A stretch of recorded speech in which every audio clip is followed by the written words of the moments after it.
Now, I was thinking about what I would do today if I was going to put together a law school application.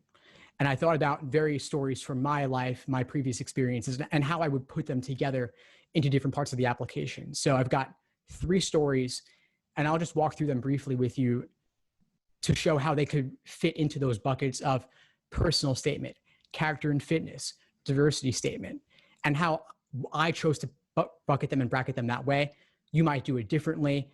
These stories are my stories, they're not yours, but I've been working to get a little bit more comfortable in getting more personal, which is not something I'm usually very comfortable doing. But I think that especially if I'm helping all of you with your personal statements, I've got to be willing to do that work myself too, just to see how it feels to go deep like that, because it can get uncomfortable, because these are really things that you went through, and then to kind of use them for a personal statement can feel a little bit icky sometimes and feel like you're not really doing it justice. But you got to get over it. That's the thing. You got to get over it, because that's what they're looking for. They're looking for you to share another side of yourself, even if it feels uncomfortable for you. And they're reading hundreds of these, they're reading thousands of these.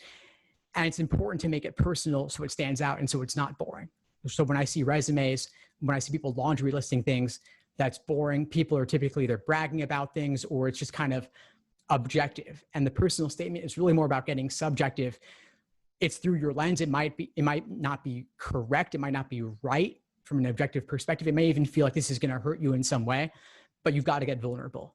And talking about failures is okay. It's about, again, what you learn from the experience. So here's one story that I'll share. And this is a story that came to mind for me as being a personal statement. So I would talk about how I'd spent years teaching classes in person, but a couple of years ago, I started forcing myself to get comfortable being comfortable on video. And you might think that having thousands of followers on social or on a YouTube channel means that you somehow made it. But the truth is that it can actually be quite lonely sometimes. Most people think the numbers mean you've made it and that it's all that. But in reality, it can get worse the more successful that you become, because all these online platforms, they're engineered to getting you obsessed over likes and feedback, to the point where I would have to force myself not to check it right before I go to bed or right after I wake up, to be looking at the comments to see I post something a little bit edgy. What's the feedback? What's the response? They bake it into that, and it's really hard to get away from that.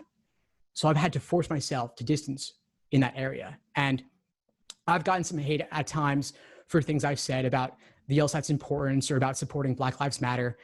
And it can be really hurtful when people leave those nasty comments. So I've been working deliberately to ignore the hateful feedback, to avoid focusing on that can suck you back into constantly checking for everything, and instead simply focus on putting out useful information. And what I found most fulfilling is really, aside from the numbers, that really doesn't matter at all. It's not real, is being on live calls with students and getting to know them, helping them to achieve their dreams. And these one-on-one relationships are more powerful than anything else I've ever encountered. And I'd rather measure my success from that, not the number of views or the number of likes. So that's one idea that came to mind. It might not be my perfect personal statement, but that's a starting point. Those are just some notes I drafted up really quickly before this call, because that's something that's been on my mind a lot lately. And it's real, it's raw. That's where I'd be going with that. Now I've got another story. This story is my character and fitness story. And it involves me getting suspended from college for 2 years when I had a party where we accidentally started a fire because we were wasted. This was drunken foolishness. And it feels really raw for me to be sharing this right now.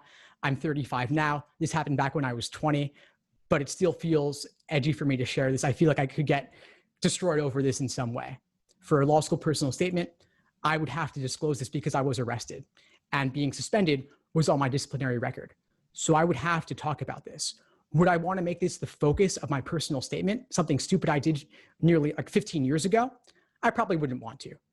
I could talk about how during those 2 years off from college, I studied for the LSAT, I started teaching it, but I think that a story like that would be better for a separate essay focusing on the beginnings of my LSAT career.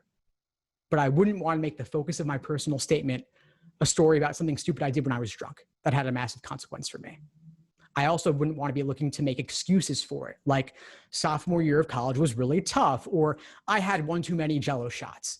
I wouldn't want to think about that. I would say very matter-of-factly, here's what I did. I exercised poor judgment. Here's what I learned during those 2 years. Matter of fact, simple, not 500, 600 words, maybe 300 words. And it would be really hard for me to cram that into only 300 words, but I would have to do it. I would maybe write 1,000 words and then very slowly cut it down so that every word counted. I'd be looking at every prepositional phrase, every detail, and making tough choices about what to remove. Now I have a third statement, and this would be a diversity statement. And there are a number of routes one could take about this. I think everybody has multiple things that they could use for a diversity statement. One that comes to mind for me is my own personal spiritual journey. How for a while, I was a hardcore atheist. I underwent a sort of spiritual awakening a few years ago. My path included yoga, meditation, deep work in therapy, and multiple ayahuasca ceremonies under the supervision of shamans in the Amazon. All of this led me to reconsider a lot of previously held beliefs. It would be a wake-up call of sorts. Now, I would be very careful about how I did this because spirituality is edgy. It's a polarizing topic. Talking about psychedelic therapy is not for everybody. You don't want them to think that you're going to abuse drugs. I'm not certainly endorsing that anybody use drugs in any way. I'm just sharing a detail about my personal experience. I might leave that detail out. I might not be totally sure about whether to include it or not. I'd probably talk to multiple current and former admission officers about how exactly whether to disclose a detail like that or not, and I wouldn't make it the focus. But I would include it perhaps because it was the culmination of my journey in that area. But even if I removed it, simply talking about yoga, meditation, deep work in therapy, that alone could be useful. Now, I wouldn't aim to make excuses about things. I wouldn't aim to sugarcoat anything. And I would work very carefully about all the wording and all the details. But it's more about showing how all of those experiences give me a unique perspective, given other things that most people haven't undergone. Now, a couple of things I thought of including, but chose not to. One is about growing up in an abusive household, feeling trapped, and how that's impacted me. Now, why didn't I include this? Because I was concerned maybe it could show up as looking for pity. Maybe it's kind of depressing. Instead, if I were to include this, I would talk about how this matured me and what I learned from that experience. But I would think really hard and carefully about, is it the best story I want to tell? Even if it's very important to me, is it serving the purpose of the application specifically?